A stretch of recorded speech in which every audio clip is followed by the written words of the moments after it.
Para este día, pues básicamente vamos a ver una parte. Yo he dividido esta clase en dos sesiones, una que vamos a ver el día jueves, porque pues es un contenido bastante amplio y es importante que nosotros sepamos bien cómo vamos a utilizar cada aspecto del mapa sanitario. Aquí vemos pues el valor del año que tenemos, que es el compromiso, la agenda de este día que vamos a desarrollar primero la lectura de los objetivos, vamos a desarrollar el contenido, igual si ustedes tienen preguntas lo pueden realizar y la retroalimentación que pues también se va a dar por esta vía. El mapa sanitario es la temática. Los objetivos de esta clase específicamente son dos, que ustedes definan qué es un mapa sanitario y que puedan identificar también la utilidad del mapa sanitario. Acá vemos la primera definición. Yo les he puesto dos porque las dos tienen algún aspecto que es importante rescatar. En el primero nos damos cuenta que se define como la representación gráfica. Y esta palabra es clave. ¿Por qué? Porque eso es básicamente el mapa sanitario. Estamos hablando de una representación gráfica, visual, de un determinado lugar. Y aquí nos dice, en el que se ubican a través de una simbología definida las viviendas, instituciones, accidentes geográficos, presencia de factores de riesgo social, ambiental, infraestructura básica, servicios, recursos humanos, materiales y naturales disponibles. Esta es la primera definición. De esta, lo que me gusta y se las compartí por eso, es que dice es la representación gráfica. Entonces nosotros cuando elaboramos nuestro mapa sanitario tenemos que pensar que este mapa sanitario tiene que ser la fotografía de lo que nosotros vamos a compartir con las personas. Es decir, yo si estoy haciendo un mapa sanitario de la unidad de salud, porque puede ser que en ese caso hagan un mapa de riesgos, pero aplica el ejemplo, tiene que ser la fotografía de lo que quiero que los demás se den cuenta a través de mi representación, que sería mi mapa. Luego nos vamos a dar cuenta que también hay otras definiciones, como la que vamos a ver aquí, que nos dice que es una herramienta gerencial de la situación sanitaria de una comunidad. Y si ustedes se fijan, Jocelyn levantó la mano. Dígame, Jocelyn, la escucho.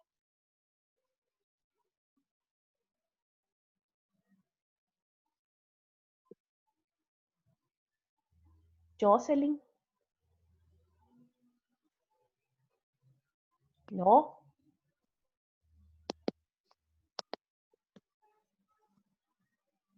Bueno, creo que fue accidentalmente y si no, pues más adelante le damos el espacio. Bueno, les decía, acá nos dice que es una herramienta gerencial. Y luego nos dice que también es una representación básica, gráfica, pero ¿por qué nos aclara que es una herramienta gerencial? Porque ustedes se van a dar cuenta que también más adelante nos dice que uno de sus objetivos y de sus usos es que permite que se pueda hacer una mejor supervisión. ¿Y por qué nos dice eso? Porque conociendo el mapa sanitario, nosotros también podemos verificar que la información que está descrita ahí sea cierta yendo a visitar a una familia, por ejemplo, y eso pues lo convierte en una herramienta gerencial. De hecho, cuando ustedes vayan a administración, una de las actividades que se realizan es realizar, valga la redundancia, un mapa de riesgos de la institución en la que ustedes están realizando la administración, porque ya decíamos que también pues es una herramienta de uso gerencial. Ahora bien, nos vuelve a decir que es una representación gráfica, pero también nos dice información relevante, como cuando nos menciona que hay que utilizar una simbología definida. La vivienda también menciona instituciones, accidentes geográficos, presencia de factores de riesgo y ambientales, y nos vuelve a decir lo mismo que ya habíamos visto en la definición anterior. Ahora bien, ¿cuál es el objetivo de realizar un mapa sanitario o de tener un mapa sanitario? Pues, como ustedes pueden ver acá, dice que es orientar la planificación y la ejecución de intervenciones integrales. Esta información, como es tomada de los lineamientos MinSal, dice por parte de los ecofamiliares y la comunidad tomando de base la información representada en el mapa. Ahora bien, no significa que porque yo pues entonces el mapa solo se utiliza en los ecos, ¿vea? No, siempre solo le quitamos la palabra ecos familiares y el objetivo de realizar un mapa siempre sería que se oriente la planificación y la ejecución de las intervenciones. ¿Y eso por qué? Porque cada persona dentro del mapa ya va a estar identificada en base a su condición. Luego vemos que cuáles son las utilidades, porque tiene varias utilidades que nosotros podemos atribuirle al mapa sanitario. Una de ellas es que proporciona una visión clara, rápida y objetiva de la situación que existe en una determinada área geográfica para la toma de decisiones. Ustedes en algún momento en las unidades en las que ustedes han podido ir, no sé si alguno logró ver que había un mapa sanitario y que de repente también estaban ahí marcadas las zonas de riesgo. Incluso algunos me decían, mire, ¿y a dónde estamos? Porque veo que aquí está rojo, ¿verdad? Entonces, eso, aunque nosotros no seamos unos expertos en el tema, nos damos cuenta y podemos evidenciar que si está delimitado, marcado X zona con rojo, pues es una zona de riesgo. Entonces, eso es lo que el mapa busca, que haya una visión clara, rápida, de fácil comprensión también de la situación que se vive en una determinada zona, ¿verdad? Luego también tenemos más utilidades que nos permiten a nosotros también facilitar la priorización de las actividades a realizar a partir de la identificación de los sitios con factores de riesgo. Si yo tengo 3 familias y yo voy a ir a visitar esta semana, tengo que ir a visitar solamente 2. ¿Cuáles familias voy a visitar? Pues eso va a depender mucho de la priorización que voy a hacer en base a cómo yo clasifique a estas familias. Si tengo una familia que está clasificada en rojo, es evidente que yo tengo que ir a donde esta persona, a donde esta familia, y tengo que darle prioridad. Al igual que si la tengo clasificada como un riesgo medio. No así si es una persona que no tiene riesgo o tiene un riesgo leve. En ese caso, vemos que yo estoy priorizando a aquellas personas que por su clasificación corren a un mayor riesgo. Entonces, para eso también nos sirve el mapa sanitario, porque de lo contrario, ¿qué tendríamos que hacer? Ir a buscar todas las fichas, ir a leer todas las fichas, a ver quién está clasificado como riesgo leve o riesgo medio o alto riesgo. Entonces sería un poco más complejo. Luego el siguiente nos dice que se facilita el monitoreo del plan mensual. Ahorita nosotros no lo vemos como muy relevante, pero no sabemos si alguno de ustedes en un momento determinado va a tener que ir a hacer este monitoreo. No va a ser al que le van a hacer el monitoreo, sino que va a ser quien va a realizar el monitoreo. Entonces también este mapa permite que se vaya verificando el logro de los objetivos que se trazaron en el plan mensual. Entonces esa es otra de las funciones para que nos sirve un mapa sanitario. Luego también dice que facilita y estimula la participación comunitaria, la intersectorialidad para el análisis y resolución de problemas. Fíjense de que vamos a ver que nosotros en el mapa sanitario incluimos alcaldías, casas comunales, escuelas, iglesias, eh, hasta la casa del promotor, decía ella, hay algunos promotores que tienen una sede en donde ellos dan sus atenciones, las que están pues dentro de su alcance. Y esto nos permite identificar cuáles son las los organismos que tengo en esta comunidad para poder realizar un trabajo intersectorial.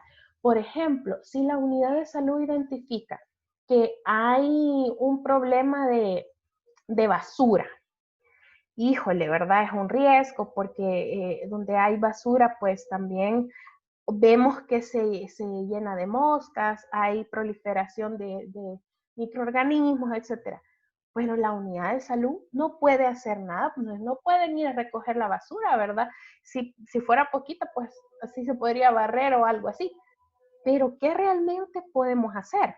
Si nosotros vemos que tenemos organismos para trabajar intersectorialmente, se puede hacer una solicitud a la alcaldía pidiendo pues que el camión de la basura pase más temprano o pase más veces de las que suele hacerlo, o otras propuestas que sean relevantes para solucionar este problema. Entonces vemos que es muy importante que nosotros podamos verificar cuáles son aquellos organismos, organizaciones que a mí me van a servir para realizar un trabajo intersectorial.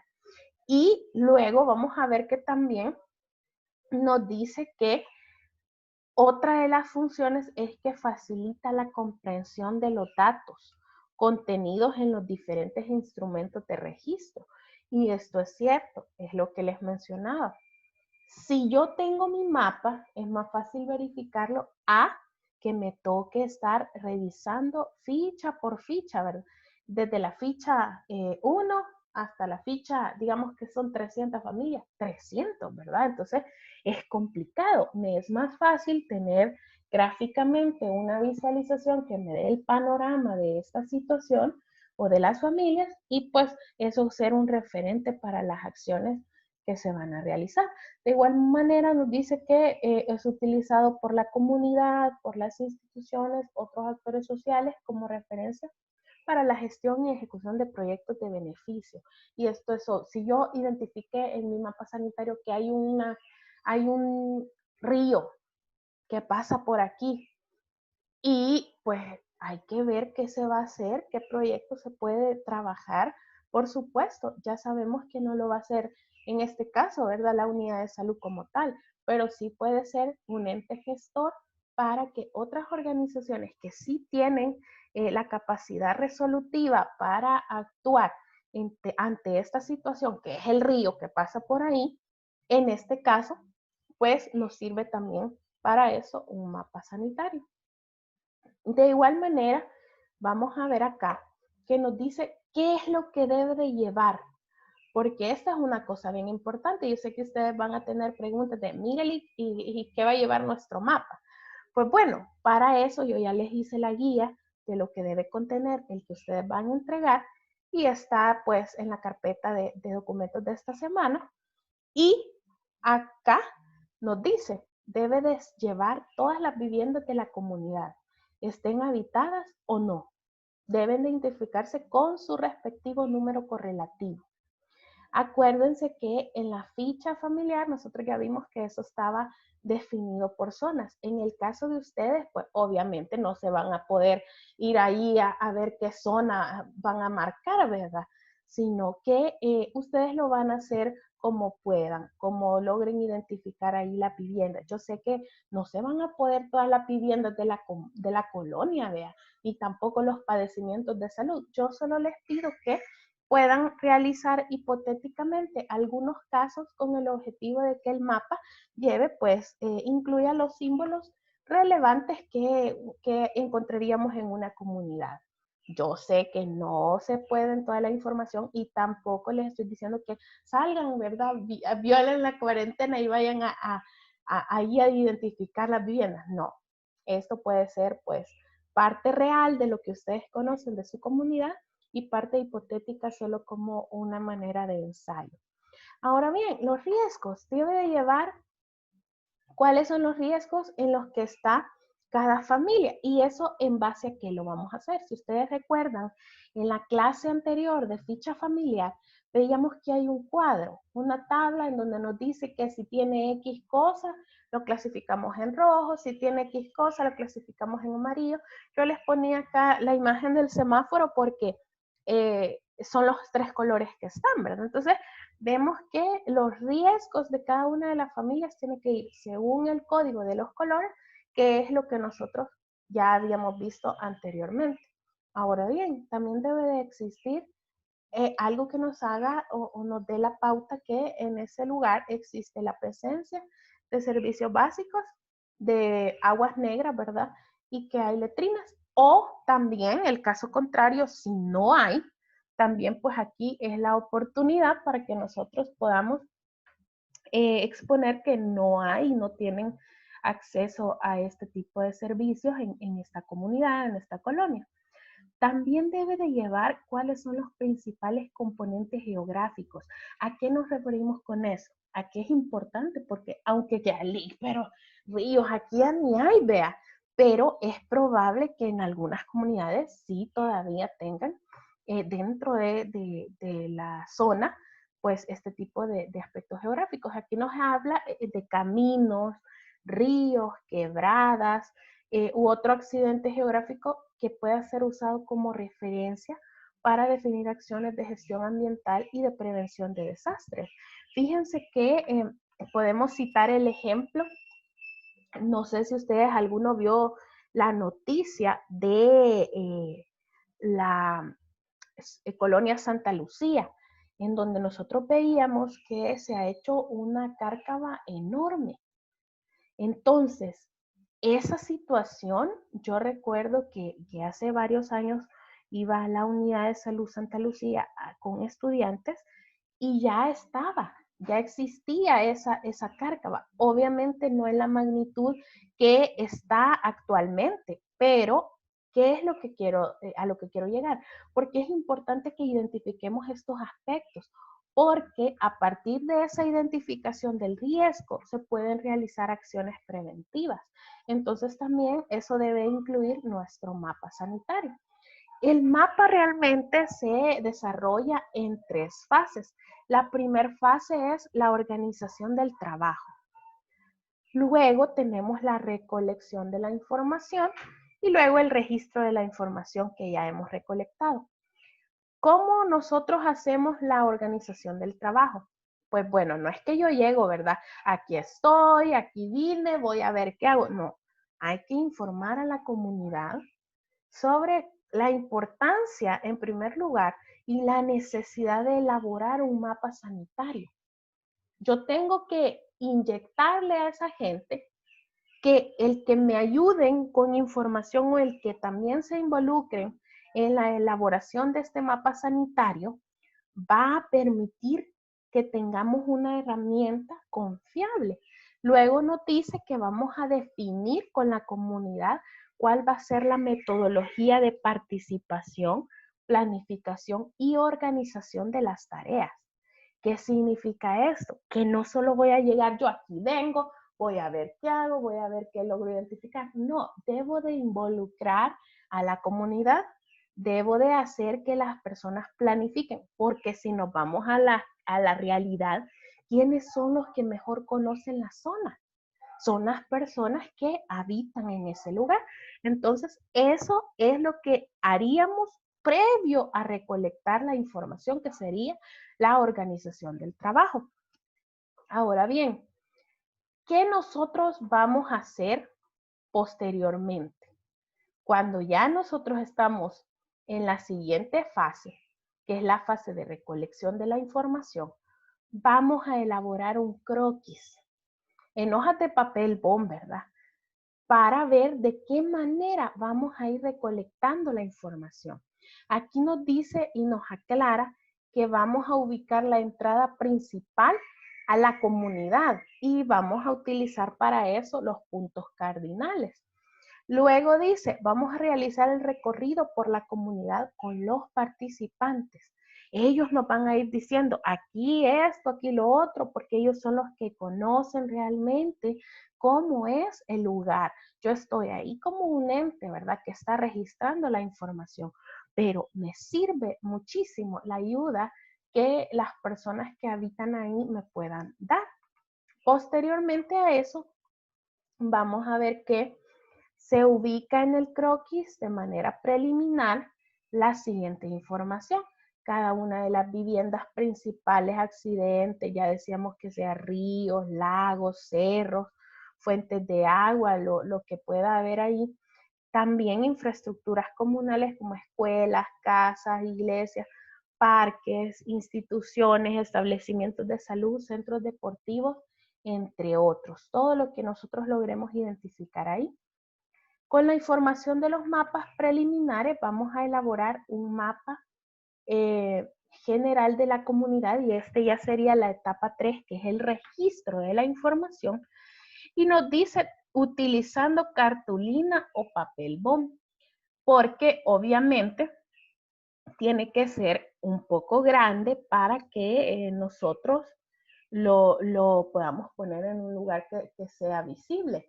Ahora bien, actualmente como tenemos muchas herramientas electrónicas que nos pueden ayudar a la elaboración de este tipo de mapas, nosotros lo podemos crear y podemos diseñar, así como ustedes van a diseñar el suyo, que lo van a hacer digital. Y también existen formas de poderlo imprimir de una manera más grande, ¿verdad? Para que quede más bonito. Ahora, aquí nos habla, y yo quiero que recuerden que esta información es sacada de los dos documentos que yo les compartí. Y si se fijan ustedes, hay un documento que es específicamente para promotores y hay una información muy valiosa ahí. ¿Por qué razón? Porque vemos nosotros que el promotor tiene un rol fundamental en todas estas actividades porque es el que está más cerca de la comunidad, es quien conoce las zonas.